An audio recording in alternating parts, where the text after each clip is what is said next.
Hello, ladies and gentlemen. Welcome to College Football Across the Nation. Phil Nunziata, Ryan Mock in studio here, brought to you by Spreaker.com in association with National Sports. On the inaugural weekend of the first BCS standings of the season, the BCS has quite the shakeup. We're going to break it all down and what does it mean. I'm also going to tell you the team in the top 10 that I just don't believe in. All that and more coming up next on College Football Across the Nation.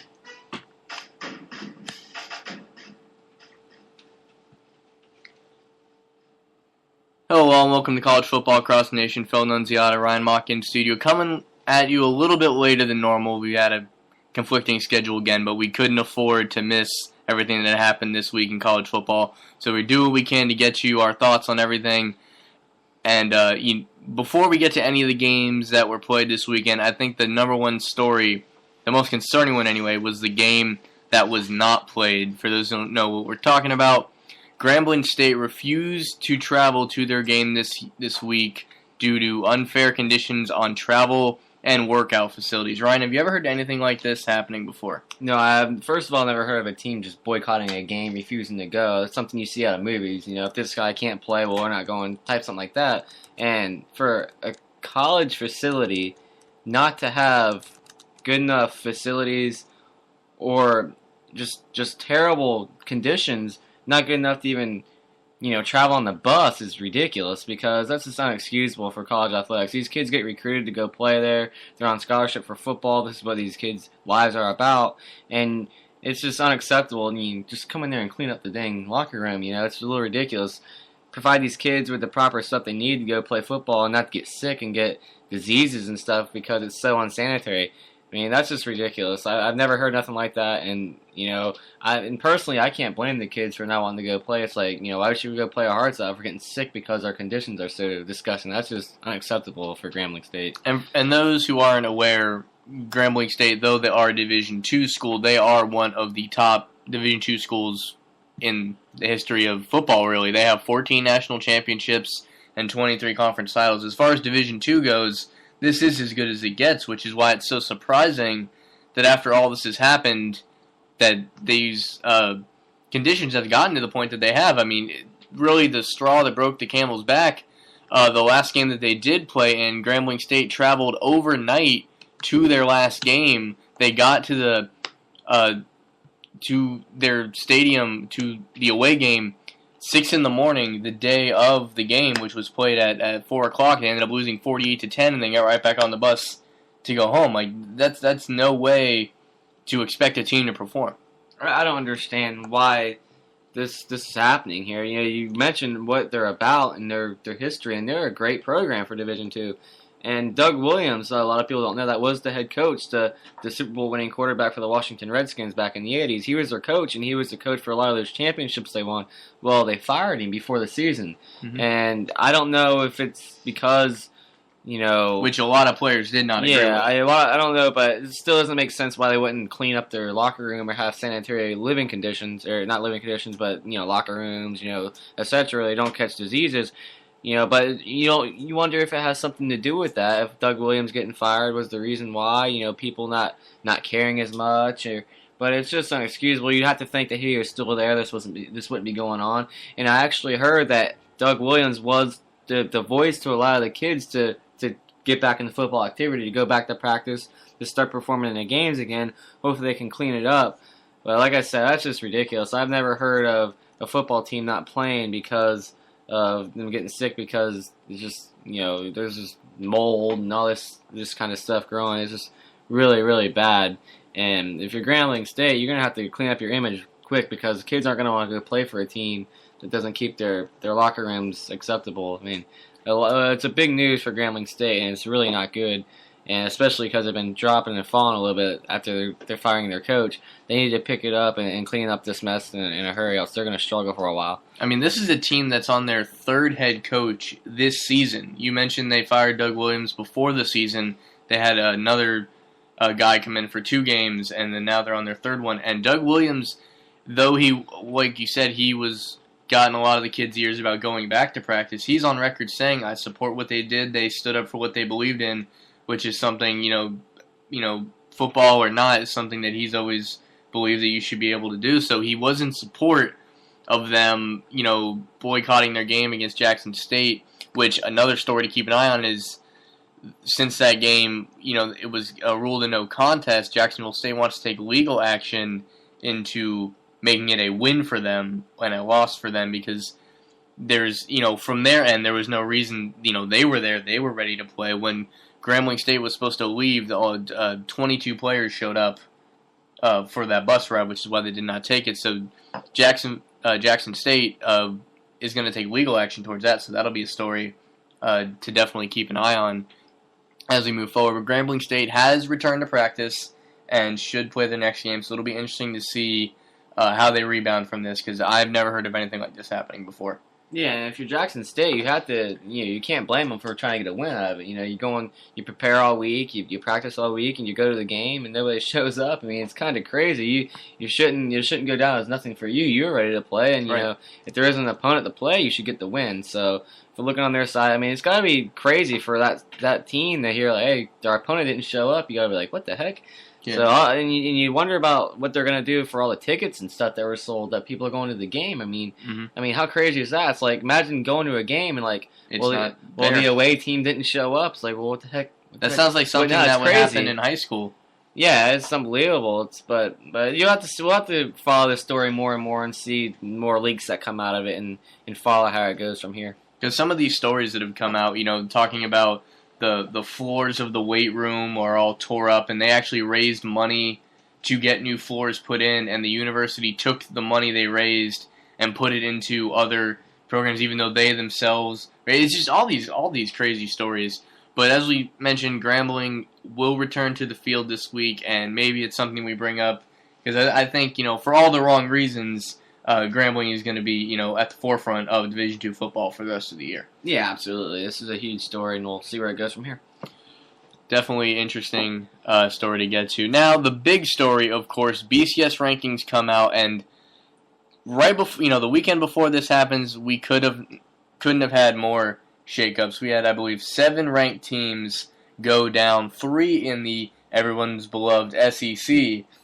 And it really shook up the standings here. And one of the biggest eye-poppers, of course, is Florida State making it to number 2, edging out Oregon by 0.28 of a percentage, it looks like, here on the average board that we're looking at. But to me, I feel it's well-deserved, because you look at Florida State and the way they manhandled Oregon in their house. I don't know how you don't, respect them enough to put them at number 2. If they stay there, will remain to be seen.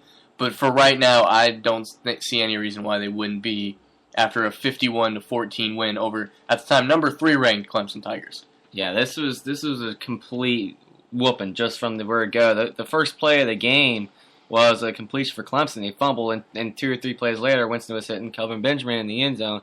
It just right from the word go, Florida State came and were fired up to play, and they played a perfect game. You couldn't have asked the kids to show up and play any better what Florida State did. And going to your point about the BCS, I think it is well-deserved, because people forget the week before that they played, and maybe they were overranked, but Maryland was ranked when they beat them. When Florida State just went out there and beat them 63-0, right. They come back and beat Clemson. Yeah, computer-wise, there's no reason why they shouldn't be there. And they beat Clemson on the road in that environment, 51-14. And this is the same Clemson team that beat LSU in the Chick-fil-A Bowl last year. Mm-hmm. This is the same Clemson team that beat Georgia, a full-strength Georgia Bulldog team. We know how good they were before that they got decimated injuries. So this win for FSU, going into the game, and I was on record saying last week that, and it's hard for me to say last week, but I thought Clemson would win the game just because their experience at home. I've never seen somebody so happy to be wrong. Oh man, I just couldn't believe my eyes watching this game. And I thought if Florida State is going to win this game, it was going to have to be get some turnovers and capitalize. They definitely did. They scored 24 points all the time. I just didn't know that Florida State's defense. I mean, they played amazing. It's the best defensive game Florida State's played against an opponent like that in a long time. Jeremy Pruitt, the new defensive coordinator, coming in there and just kind of bringing an Alabama system. You could tell that they're believing in it. We knew about FSU's offense and their explosive receivers. They got maybe a lot of people say the best receiving core in the nation. If they give Winston time, with the offensive line so good, he's going to hit him. But for me, the defense came in there. They were hitting hard, flying around. It seemed like nothing came easy for Taj Boyd. They got 2 interceptions, got 2 fumbles, 1 for a touchdown. So it's huge to score on defense in the first quarter. And Florida State just came out and looked like they belong as the number 2 team in the nation. Like you say, we'll have to see what goes on from here the rest of the year. Strength of schedule plays in. Quality of win, how bad you beat your opponent. But for this week, you can't really argue FSU being number 2 behind Alabama. Right, and for those that didn't catch this game, just to give you a taste of what went down, 12 minutes into the game, Florida State had a 17-0 lead. And you bring up strength of schedule, and there are people that believe that Oregon has a stronger strength schedule moving forward, which, though that may be true because technically they have more ranked opponents, I just feel that what FSU's already done needs to carry over because they're not even close. And they're playing – the average opponent for Florida State is a higher quality than that of Oregon. I think that's fair to say. Yeah, absolutely. Like I said, the Maryland, they were ranked. And then they played Clemson, which is ranked. And not just ranked, number 3. I know. And if you look at these scores, I mean, Pittsburgh on the road, and they've actually not been a bad football team since that. 41-13. You played Nevada 62-7. Some of these scores are just ridiculous. I mean, Bethune-Cookman 54-6. They should do that. They went to Boston College, and Boston College jumped on them. And I think that could be big for Florida State, that Boston College game, because excluding that game, it's been a cakewalk. I mean, even at Clemson, it wasn't even close from the word go. And Boston College jumped down 17-3 on the road, and FSU answered that challenge. They put up 48 that day and won 48-34. So what they've done, these scores, I mean, they're winning by 30 points a week. It's unbelievable. And we'll see what they do against NC State. We'll see if this is a trap game because we went to Clemson last week, and then you got Miami next week.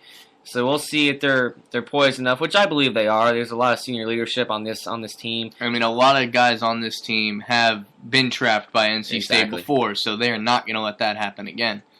And you look at their schedule here. You see number 7 Miami. That's the big game left on the year.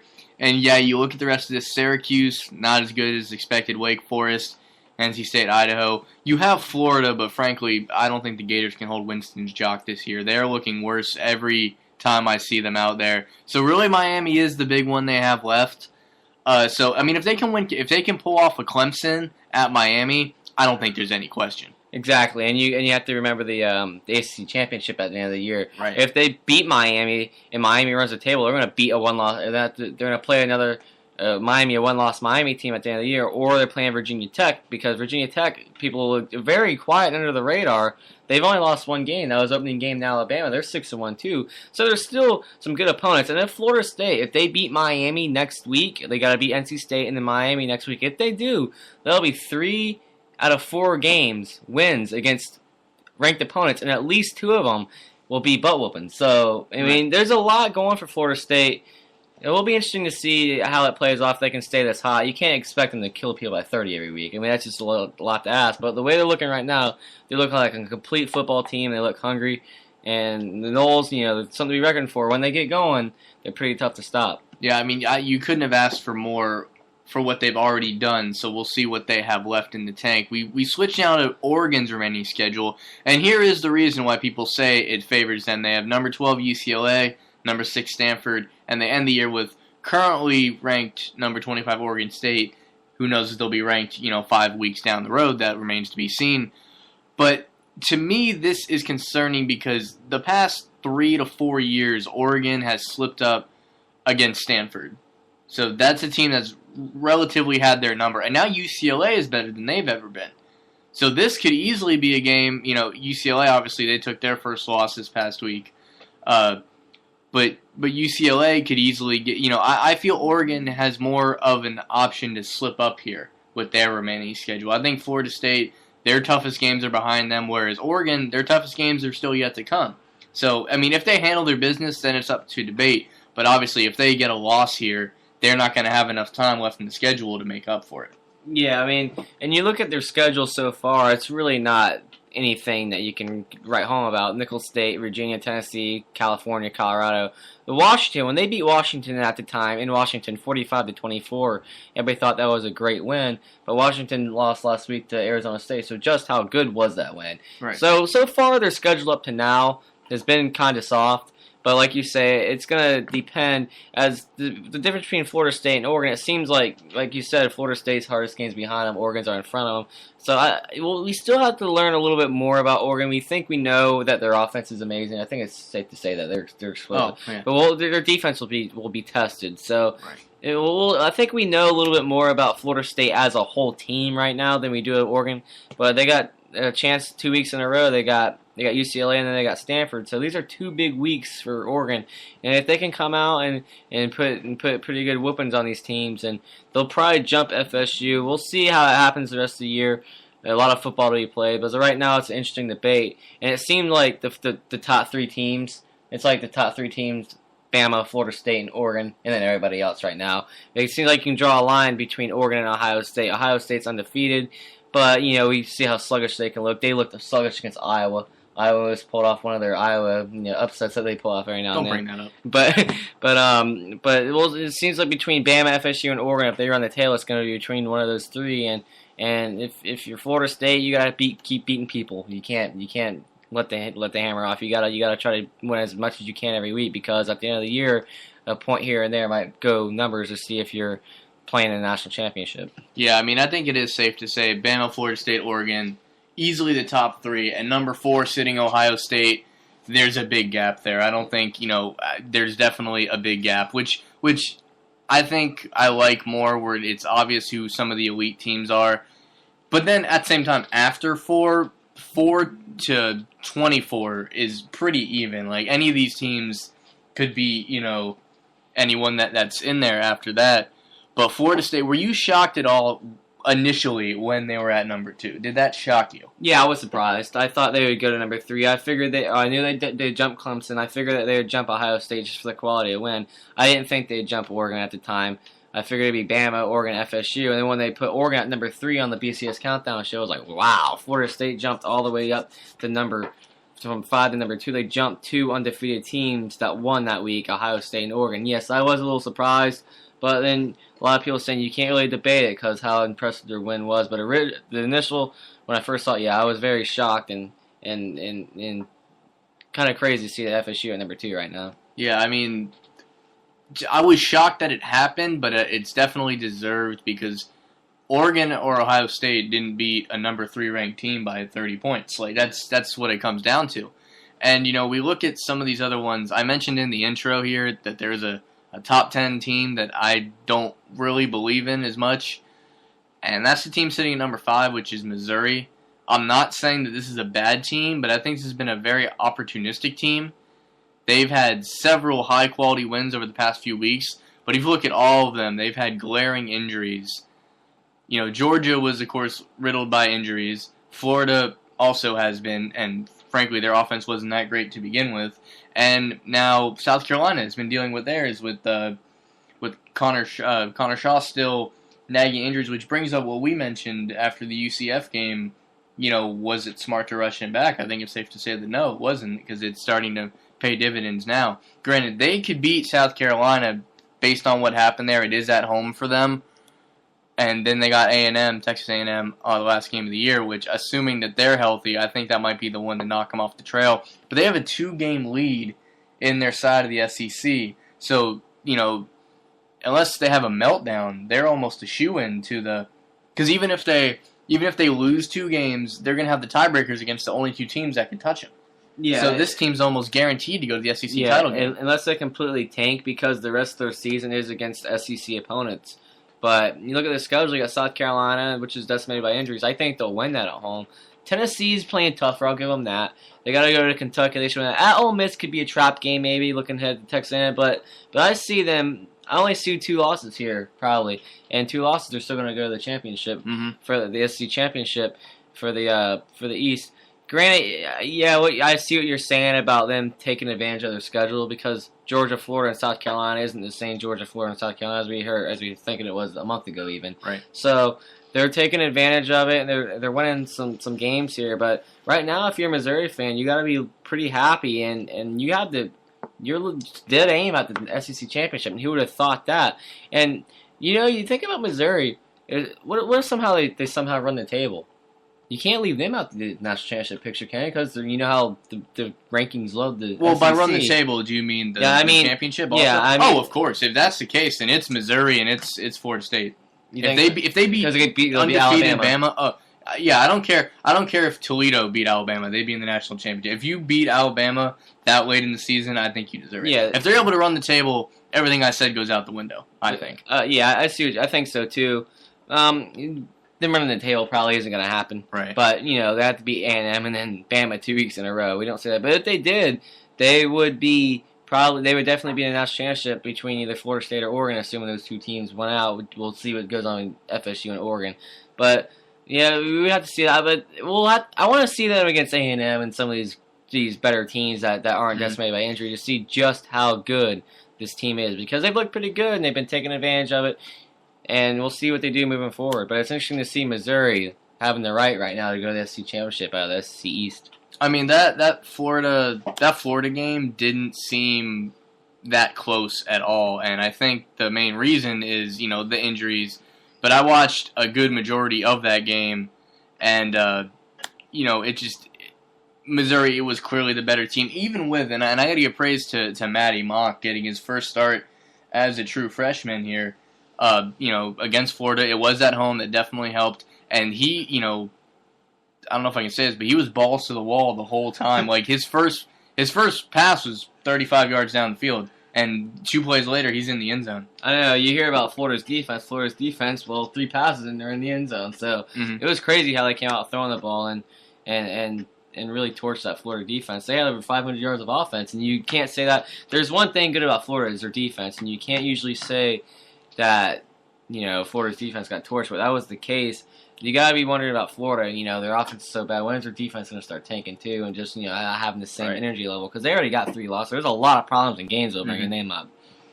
Yeah, I mean, like you said, they already have 3 losses. They have and Vanderbilt. They were able to upset Georgia. I'm sure they're sky high right now. Of course, Florida. They're gonna play Georgia next. Pretty much both these teams are fighting for any respectability for the rest of their season. And not to mention that game's always good. You bring both those teams to Jacksonville. I never miss that one. That's always a good one to see. So Georgia, Florida, they're pretty much fighting for respectability for the rest of the season, I think, when they meet on November 2nd. That's Florida's next game anyway. I tell you what, Phil. Florida better be careful. I'm just saying this. They're 4-3 right now, right? Mm-hmm. You play Georgia, that's not a for sure win. Right. That's 4-4. Vandy's playing better than expected. Because I think they'll probably lose to Georgia, just because I think Georgia's got more firepower than them. Because they're both decimated. Going to South Carolina, they're not going to win there. Mm-hmm. And versus Florida State, which you may think, Florida State should go in the swamp and take care of business. They got Georgia Southern between Florida State. That's their one for sure win. If they slip up against Vanderbilt, that would be a 5-7 record. Florida's on. That would mean they're not going to go to a bowl game. So Florida better make sure they're ready to go against Vanderbilt if they don't take care of Georgia, because that means that they're going to. If they lose to Vanderbilt, that means they're going to have to beat either South Carolina. They're going to have to beat South Carolina, Georgia Southern, and Florida State, and that's probably not going to happen. Right. So Florida better be careful, because they're in version of not even making a bowl game if they slip against Vandy, and Vandy just beat Georgia, so you know that they're capable of doing it. Mm-hmm. So Florida definitely fighting for respectability moving on here. As this is a team that is 107th in the nation in they have 175 passing yards per game. They only muster about 21 points. That's not going to get it done in the SEC with some of these more high-powered offenses that we have here. And I've been harping on the Gators offense all season, so this is nothing new for me to say. But okay, so now we're going to get to my favorite part of this show. What is easily the biggest upset of the week? The UCF Knights going into Louisville and knocking off the favorite in the American Athletic Conference at home, coming back from 21 points down with less than 30 seconds left. Here's the call. 35-31. Handoff, rolls out right, looking, throws, pass, caught, touchdown! UCF! Touchdown Knights! Jeff Godfrey in the end zone with 23 seconds to go. And UCF celebrates at Papa John's Cardinal Stadium. There'll be no unbeaten season for Louisville. And there's a front runner of the American, and it wears black and gold. It wears black and gold indeed, and I get chills every time I hear that. The biggest win in UCF history, catapulting them to the highest ranking they've ever had, which is number 23. Party Crashers in the BCS rankings right now. And this is big because not only does that really mess up Louisville's season, but if they went out, which is very plausible looking at their schedule, they're looking at a BCS bowl game now. We mentioned this last week. Yes. We're like, we go every week. We like to go through who's on upset alert. Who could pull a big one. And we mentioned that UCF could do it if you listened to the show last week. And then we mentioned if they do that, hey, they're the front runner in the American Conference, and that means they're going to go to a BCS bowl probably. So that was huge. If UCF takes care of their business, that would be great for them because they've been on the verge of knocking on the door to get national exposure. And they've been getting bigger wins, but they're on the BCS level. And once they get there, you better be careful if you're playing them because we see these guys are upset kings. I'm going to start calling University of Central Florida night upsetters or something. I mean, it's crazy because every week, it seems like when they play a big school, they go out there and just play great against them. And you have to look at this team. They got down, 28-7 in the third, and they came down after a fumble. That just goes to show you the character and the heart of this team and the coaching job that George O'Leary and his staff are doing down there in the UCF. It's great to see. And they're right now, if they take advantage, UCF will be playing in a BCS bowl game, and how crazy and how great would that be for that program? And the Florida recruiting ground of Florida, you get in the BCS game, you'll start taking some recruits, especially with Florida being so down right now. Right. You mentioned that. I mean, you look at them having an automatic qualifying bid in the American Conference, but it's not a set one. You look at the ACC, you always go to the Orange Bowl, SEC Sugar Bowl. It's not a set one, so they could really go, I think, just about anywhere but the Rose Bowl, because I think that it's always Big 10 and Big 12, I believe. Pac-12, one of those. Yeah. Anyway, but so other than the Rose Bowl, it could be the Fiesta Bowl, it could be, I think the first projections had them in the Sugar Bowl against Missouri, and again, I'm not crazy about Missouri, but it's just a huge win for them, and really, to me, watching this team develop over, this season, Storm Johnson, the running back for UCF, was supposed to have, great things happen for him. And what I've seen the most from him is his impact in the passing game. That was his biggest knock on him. That's why he didn't start last year. They had Latavius Murray last year. He's gone on to bigger things with the Oakland Raiders. And he was a great, receiver out of the backfield. And Storm Johnson had he had a couple of screen passes in this game. The one that tied the game back up, he can cut back like nobody's business. He will make you dizzy if you try and follow him sometimes. But Storm Johnson has really stepped up in the receiving game as well as the rushing game, which we thought he would. And to compliment him has been freshman running back William Stanback. The freshman who did not expect to get a lot of playing time. They have other running backs, Cedric Thomas, for example, that were expected to take other snaps, and he's beaten out the junior backup, and he's become the go-to backup, and he's getting nearly as many plays on field as Storm. They've made this a really good 1-2 punch, and between Stanback and Storm, the backfield has really been something to reckon with here, and to see Jeff Godfrey of all people catch that game-winning touchdown. For those who don't remember, he's the one that led them to victory in the Liberty Bowl against Georgia, the first ever true freshman quarterback in the history of college football to win his conference. To go from that, to have a bad year after that, and to kind of swallow his pride and go back to help the team as a receiver. For that to happen for him, that was personally satisfying for me. But UCF, big things are on the rise, and I couldn't be happier or more excited for it. Exactly, and you mentioned Godfrey there, as I just mentioned a few minutes ago. The heart and character of this football team is very evident.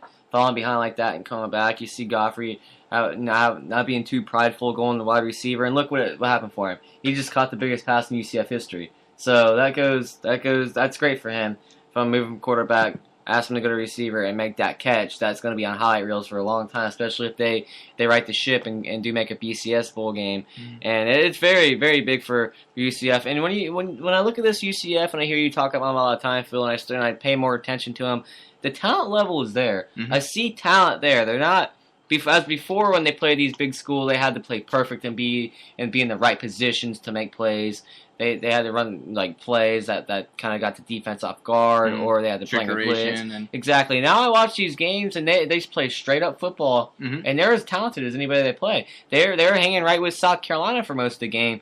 And the talent level, Carolina probably still is a little bit more talented right now, but it wasn't just glaring at you. Right. You could see that their talent level is getting up there. And in Florida, there's talent to be had out there. And if you keep on building like this and keep on winning some games, have some recruits come in, visit the stadium, keep on packing the stadium down there, get it crazy, get riled up, they'll like it. And that's what you got to do to build a winning program. We've seen it before. So great for the UCF Knights. And you bring up this point, Phil. I want to hear it from you, especially since you're huge on UCF.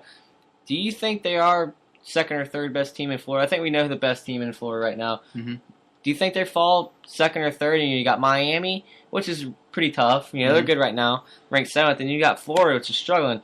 Do you think if UCF played either Miami or Florida and UCF brought their best game, do you think that they'd have a legitimate, real shot to beat any two of those schools? I think they could easily hold a candle to either of those teams. I mean, there's a possibility here. I mean, if UCF were to slip up and have one loss, the way things could shake out, they could see Miami in the Russell Athletics Bowl, which still irritates me that it's not the Champs Sports Bowl anymore. But that would even be crazy because that would be in Orlando at the Citrus Bowl.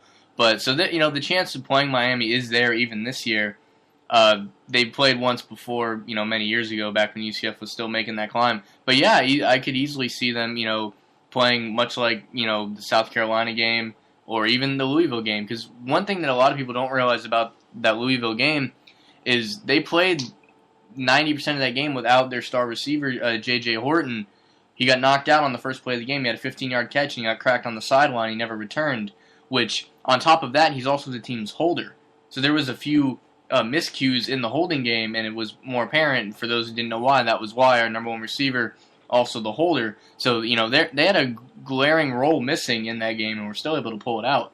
But to answer your question, yeah, I could easily see them being the third or on any given day the second best team in Florida right now. Yeah, that's great to hear. If you're a UCF fan, they're making the climb. We'll have to keep on seeing what they do moving forward. But great win for UCF. And we could see them playing in a January bowl game and a big stage in BCS. And how great would that be for the Knights? Let's hear it one more time before we move on. And UCF celebrates at Papa John's Cardinal Stadium. There'll be no unbeaten season for Louisville. And there's a front runner of the American. And it wears black and gold. I'd be lying if I said I didn't listen to that all the time. I don't blame you, Phil. I listened to Gene Deckeroff on FSU calls over and over and over, so I know how it is. I recently found out that they actually air Florida State's radio and UCF's on the same station. Yeah, that's on cool. 740 the game, right? No, FSU's on 580 right now. Oh, okay. All right, well, then I was wrong. Anyway, so we're moving on They're here. They're both kicking butt. We can just we'll just leave it at that. All right, so we're continuing to look at these standings here, and I think one of the biggest games, obviously, we touched on it slightly when we were talking about Oregon, how they play UCLA, number 12 versus number 3 here, and this is, as we mentioned earlier, a big game for Oregon. If they slip up here, they can kiss national championships goodbye, essentially, hopes anyway. I mean, they've already lost, or UCLA lost to Stanford, so they're trying to rebound here. They went from, I believe it was 9 to 12. Yeah, so they dropped a couple spots. Obviously, no shame losing to Stanford. That's a very good team. So Oregon, it's at Oregon, which definitely gives them the edge. 7 o'clock on ESPN on Saturday. Do you give Oregon the edge? Do you see them pulling this one out? Yeah, I do see Oregon pulling this out. But you do mention when it seems like sometimes when they play the better teams in the Pac-12, they do sometimes lay an egg. And game day will be there. Will be a great atmosphere for Oregon. But Stanford was last year when they lost. So it is doable for UCLA. I just don't know if they have quite the weapons to hang with to match the points that Oregon's going to match up at home. Oregon at home, they get running that offense, get that high tempo. They're very, very tough to contend with. And I think UCLA is a pretty good football team. I still think that they have a little bit of work to do to catch up with Stanford and Oregon, but they've definitely improved. I think it's safe to say that they're the best, or the third best team in the Pac-12 right now between Stanford and Oregon is 1 and 2. They can play well for a while, but I see Oregon at home just being a little bit too much offensively for UCLA to match points and score drive for drive the way Oregon probably will do on Saturday night. I mean, really, the only way you're going to beat Oregon, the only one that seems to really have figured it out, of course, is Stanford, because they seem to ruin their season, on an annual basis. And, you see all the points that Oregon does put up, and then you see, like, last year when they played Stanford, they lost 17-14. Like, they were able to completely shut them down. And I do think that's obviously easier said than done, but that's the way you got to play these guys. You're not going to beat them in a shootout. It just doesn't happen. Yeah, you have to try to get physical with them. That's what Stanford does. You usually see them bump and run on the receivers. They one-on-one coverage, and they like to bring a lot of heat to try to get into the backfield and mess up the timing of because a lot of Oregon's offense happens in the backfield with redraws and options and all that crazy stuff that they do. So that's probably why I think Stanford probably hangs with them, because they get physical up front with them, and they have the defensive line. They get in the backfield.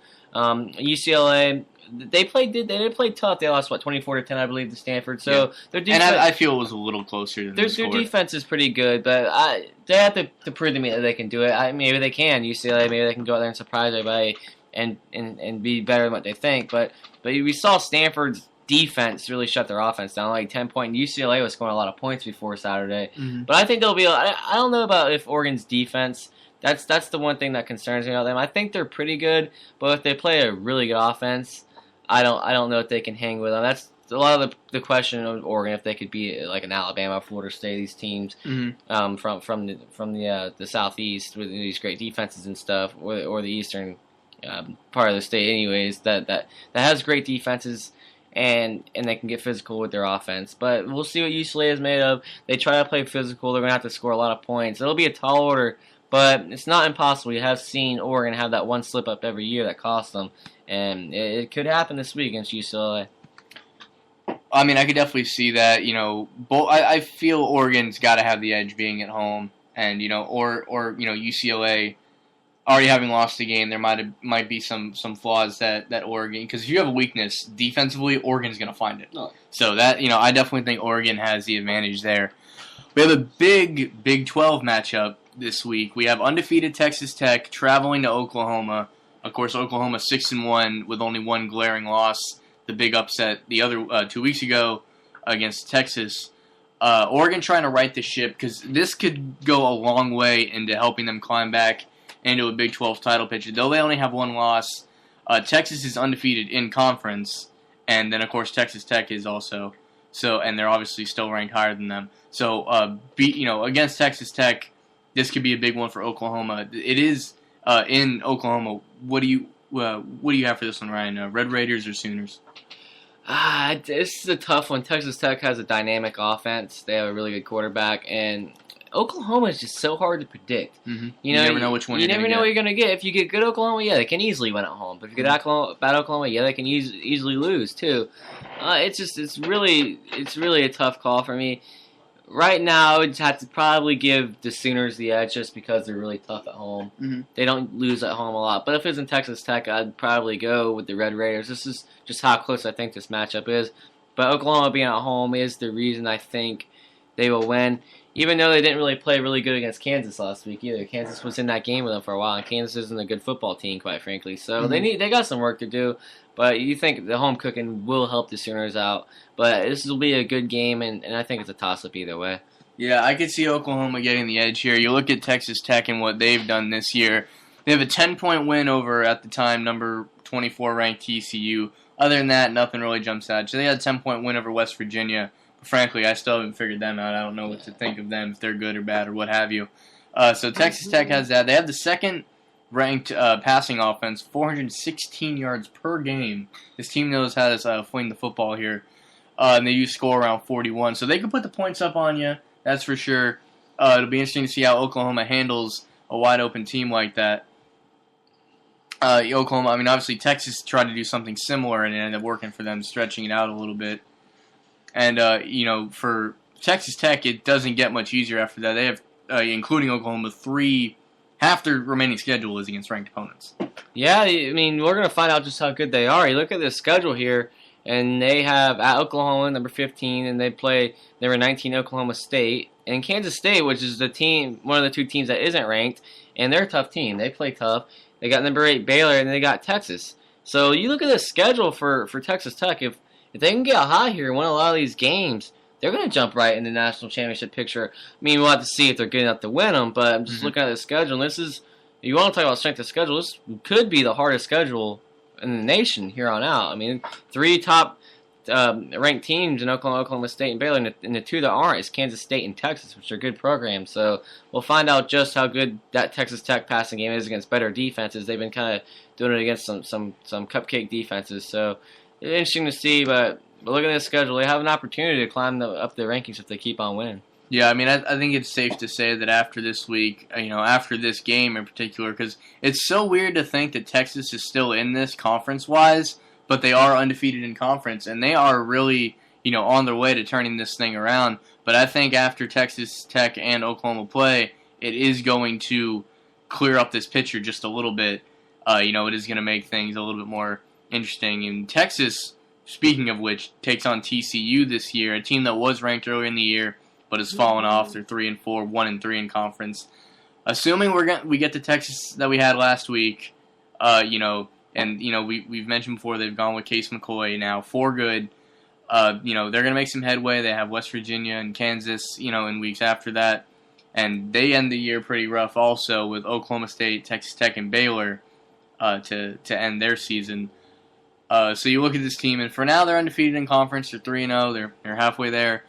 But I think it'll definitely clear up. I see Texas winning this one, and I do think Oklahoma takes on Texas Tech. We have one big SEC matchup this week, which can go a long way to deciding. We mentioned Missouri and how good they are. We might find out this week when they play South Carolina. I'm not sure of the status of Connor Shaw. That would go a big way in determining this game. South Carolina 5-2, 3-2 in conference. They've already played more SEC games than Missouri. And Missouri's number 5. I frankly feel that that's too high of a rank. South Carolina, upset. I think most people would agree. A 2-point loss to Tennessee. How will they rebound traveling to Missouri to take them on? To be honest with you, I have Missouri winning the game. I don't know how inspired South Carolina's going to be after losing to Tennessee. Pretty much all of their SEC East dreams are out the window. Unless they win this game. If they win this game, they still have a slight chance. They're going to have to take care of the rest of their business and have Missouri slip up a few times, which is possible in the SEC because, how these games go. They beat each other up so bad over there. So I would say Missouri win the game at home. They're going to have the inspired team, the inspired crowd, and I don't know if South Carolina is going to be, is going to match that intensity, especially if they don't have Connor Shaw in there. Granted, I think that Missouri is catching them at the right time, as they've done everybody else they played this year pretty much. Right. But they can only beat who's on their schedule, and I don't see South Carolina going in there and pulling this off. I'm looking at them, and I'm not sure what they are, the Gamecocks, right now. I think they're capable of being pretty good, but then again, I think that we might overhype them a little bit because they do lay eggs against teams that they should beat. Mm. I mean, we mentioned earlier, Missouri has a 2-game lead in their half of the SEC. South Carolina wins this game, it cuts it in half, and they're right back in it. So, I understand what you're saying about them not being inspired, but if they don't get up for this game, they might as well stay down. Because this is, if they don't win this game, it could be the last meaningful game on their schedule. So South Carolina, has to try and pull this one off. Obviously, Florida, is safe to say, is out of it. Georgia, also safe to say, is out of it. So this is kind of a 2-game race, and Missouri has pulled pretty far ahead. And again, if they're able to win, it does cut that lead in half, and the chase will be on for the rest of the way. Because when you look at Missouri's remaining schedule, let's see here. Oh yeah, other than Texas A&M, that seems to be all winnable games. So unless they really slip up, Missouri does seem to just have the best chance. How they do against Alabama, that's a different story. But as far as getting there, because at the rate that this goes, if Bama's in the championship, Missouri will get an at-large bid regardless. So do you give South Carolina the edge this week? I think they have more to play for. I think after these wins with Missouri that they've had over Georgia and Florida, it would not shock me if they walk in just a little too cocky. No pun intended. Gamecocks. I got you. Yeah. But I can see them going in that way, and again, I just think South Carolina might have a little bit too much. I mean, I understand you going with Missouri, so I'll go ahead and play devil's advocate. I think South Carolina pulls this one off by less than a touchdown. I got Missouri with a final score of I'm gonna go 27 to 20. Go 27-20. Okay, so you have them winning by a touchdown. Yeah. I have. I know it'll be a close game. Missouri pulling it out late, probably. Loser buys lunch. Yeah, sure, why not? That was a handshake, ladies and gentlemen. So South Carolina, Missouri, big SEC matchup here. So we're gonna pull back over to the BCS rankings. I already mentioned the team that I think is ranked a little too high for my likings. Ryan, looking at these standings, who do you see? Who jumps out at you that you think is too high or too low? Anyone at all? Let's see here. I'm looking at these standings.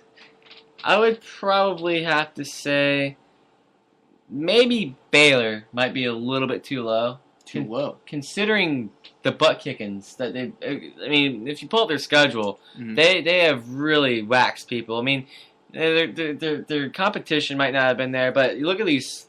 This is just their scores from this year. They put up 470 burgers and then 169. Exactly. I mean, granted, they're against Wofford, Buffalo, Louisiana Monroe, West Virginia, Kansas State, Iowa State. They're not nothing too great, but I think their offense is unbelievable. Oh, I mean, you don't want. I mean, Baylor, they don't get a lot of recognition. They don't get a lot of national spotlight since when RGT was there. They did, but their offense is unbelievable. And I want to see Baylor play Oregon and just tell the defense, don't even get on the bus.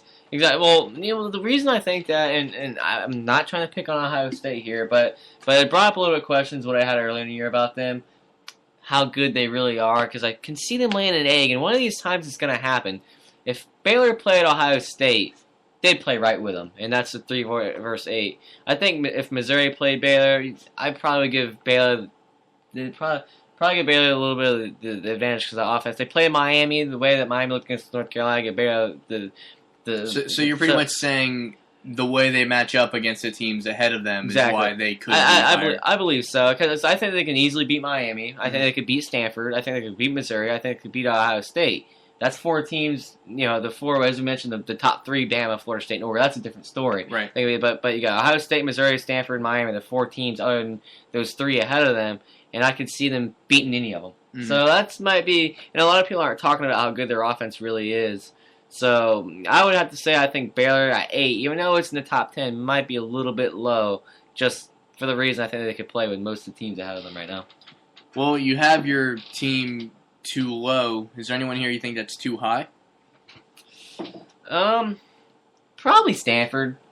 Even though I think they're a good team, just because they lost to Utah 2 weeks ago, and they're ahead of an undefeated Miami and ahead of an undefeated Baylor. I think that, and an undefeated Texas Tech at that point. So I think you should slide Stanford behind Miami and behind Baylor, and I think Texas Tech at 10 should be in front of Clemson, considering what just happened. So I would say Stanford should probably drop to about 9 or 10 instead of 6, and I could see Baylor jump from 8 to about 5.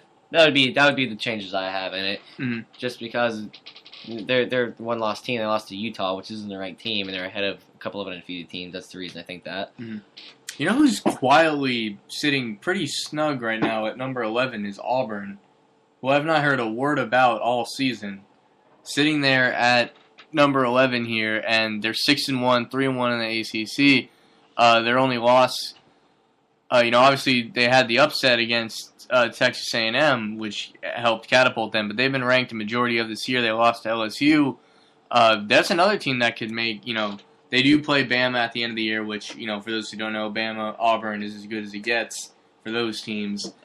I don't know that Auburn is going to be the team to win anything significant, but they could definitely play party crashers down the road for a couple of these teams. That is true, and if you look at their SEC, they got Florida Atlanta next week. They'll handle that, and then you look at the rest of their SEC schedule. They got Arkansas, Tennessee, and Georgia, and they should be Arkansas and Tennessee, and Georgia. They got Georgia at Auburn, and the way Georgia's hurt right now, and they lost to Vanderbilt. They should win that game.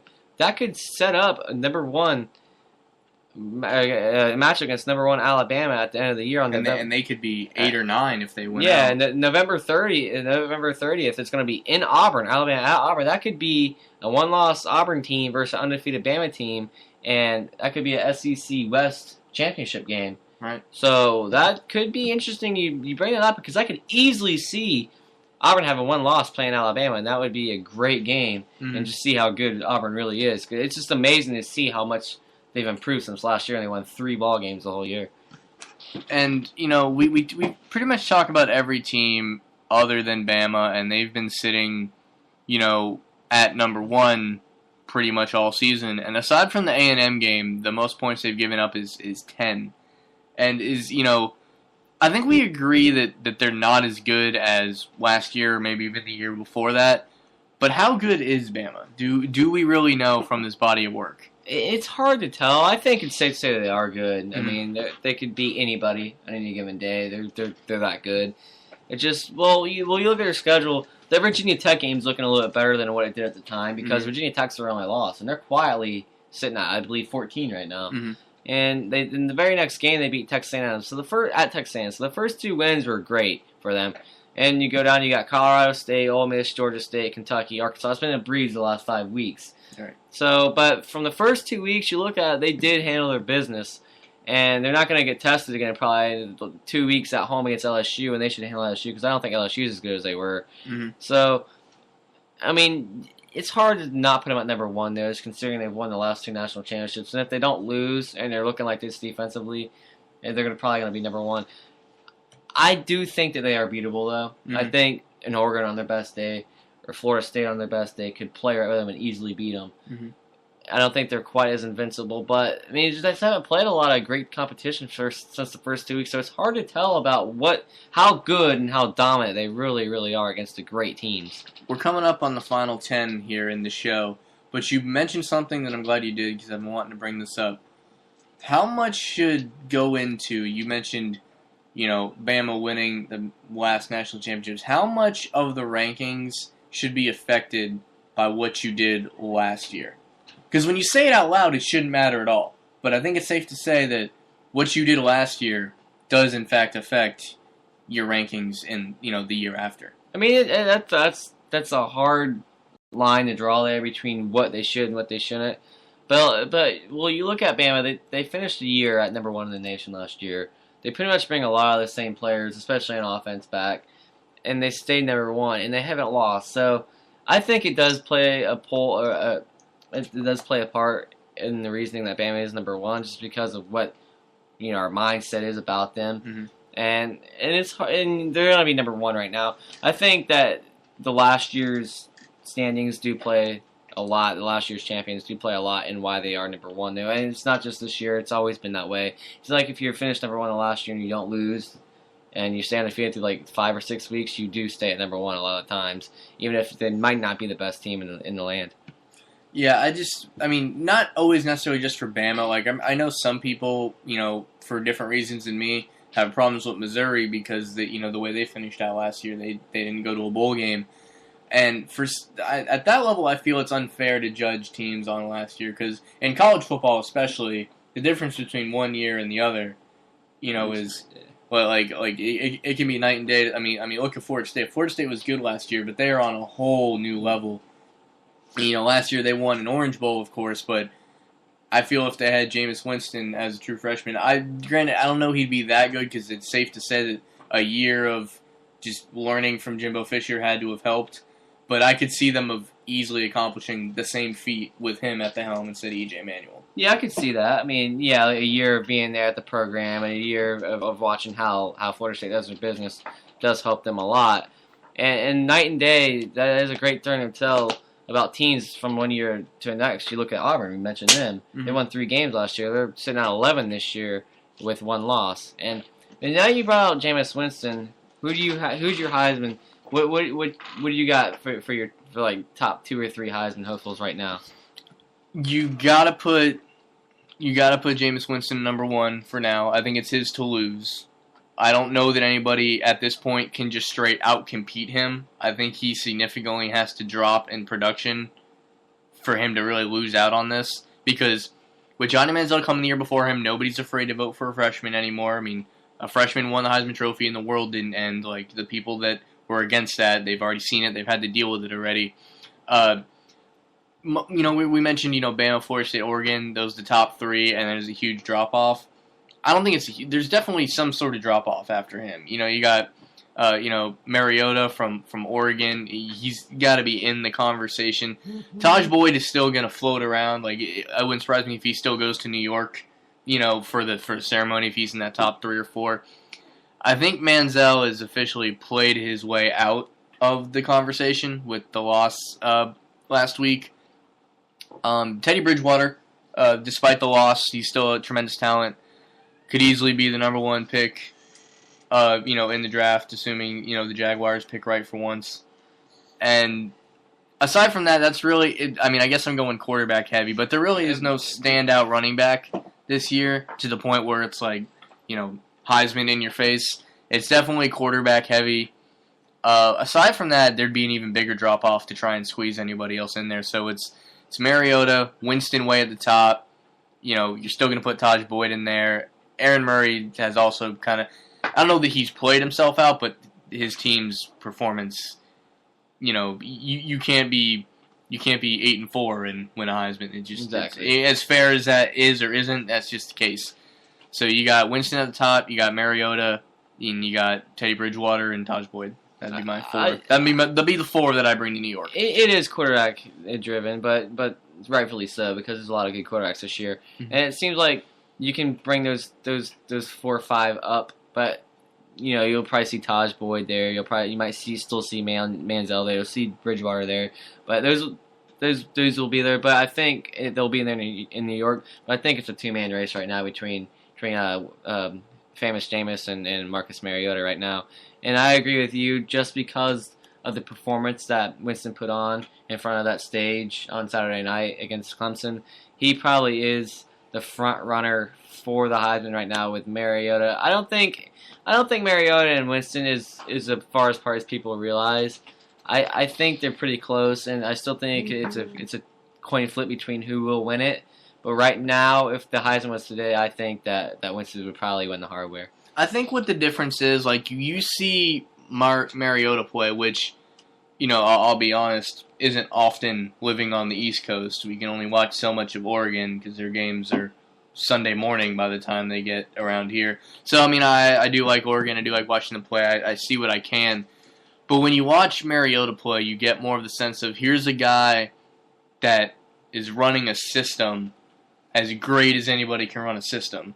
Whereas when you watch Jameis Winston, you just see a great player. If you put Jameis Winston on Oregon, he's still amazing. You put Mariota at Florida State, you'd at least have to think about it. That's a good point. I see what you're saying. Mariota probably is a system quarterback, and you can probably make that transition. And I think Winston would probably transition to Oregon with that offense just very well. Mm-hmm. And Mariota, like Florida State, throws the ball a lot more than Oregon. Oregon likes to run it out of that a lot and set up the pass from their options. Because FSU runs, they do run the ball, but they're a passing team. And we'll have to see how good Mariota actually would be a passer. So I see what you're saying. And they usually do give it to just a great football player. Mm. And Winston has that knack to him. We've seen him before the game. If you watch the game against Clemson, how he was in the locker room. He has that vibe about him. And Heisman winners usually do. Yeah. A lot of people like him. Mariota, I don't know if it's the team that he's on, but like I know what Jameis Winston looks like with the helmet off. Like I can see the face and recognize him. I don't see that on Mariota. I don't know if that's just his personality. He's not very out there, but that extra little, bling that it takes to win a Heisman, I think Jameis Winston definitely has. I think it does. I think he has the it factor from off the field to in the locker room. The way his team gels around him, just he's a likable man. He's funny. Mm-hmm. He jokes around a lot, but he backs it up with great play and the way that he's got FSU rolling right now, it's hard to argue anybody else in number 5 for Florida State bringing home the hardware, and it's going to be hard to beat if he keeps playing like this. Florida State's going to be very hard to beat, and from years to come. Because you look at the recruiting right now in Florida, they got to be drawing them in right now. Florida's struggling so bad. The receivers got to be kicking each other down to catch passes from exactly. Him. And speaking of that receiving core, good gosh, but Miami's allegations are finally over. So I mean they'll be recruiting. Get UCF, they're going to be up there. But right now Florida State's leading the way, I think, and the recruiting they probably are too because LSU's fallen. So Bama and FSU right now, and you got Oregon out in the West Coast. They're still dominating the West Coast. But for the Southeast, I think Bama and FSU is going to be the top 2 for a while now. moving forward. Yeah, we'll be sure to get to Miami's final ruling and what that does to that program next week. Kind of ran out of time this week. But real quick, just the closing comments. You've watched college football significantly longer than I have. If you had to compare Jameis Winston's play to someone else you've seen at the college level, who would you compare him to? Or if you have to combine two people? He almost, I don't want to sound like a homer here. He reminds me of Charlie Ward a lot. Right. Charlie Ward. And that comparison's been made since he stepped foot on campus. I mean, I'm thinking about him. The way he handles his offense, he never seems like the moment's too big. His team gels around him. He seems ready to play. He always seems to have the right play. He has a lot of at the line of scrimmage. He does a lot of the line of scrimmage. You see him audibilizing. Mm-hmm. He reminds me a lot like Charlie. He has the it factor. He makes big plays when you need to, and third downs. He's a surgeon, man. I mean, I tell you, he's got the arm strength, and he can run when he needs to. Charlie was he didn't run a lot, but when he needed to, he did. And I'm sure if you compare the numbers, they can't be that far off. Right. Charlie won the Heisman Trophy in '93, so I don't want to sound like a homer, but I do think Winston and Charlie Ward, if you switch numbers and switch arrows, that you could fit them in perfectly and not really see the difference. They're a lot of the same player. Charlie Ward and Jameis Winston. That might be something fun to look into, compare his Heisman winning season to what Jameis Winston's on pace to do here. But so time flies when you're talking college football. This has been a fun hour. Phil Nunziata, Ryan Mock. This is College Football Across the Nation. Thank you guys for joining us, and we'll catch you next week. Yeah, bud.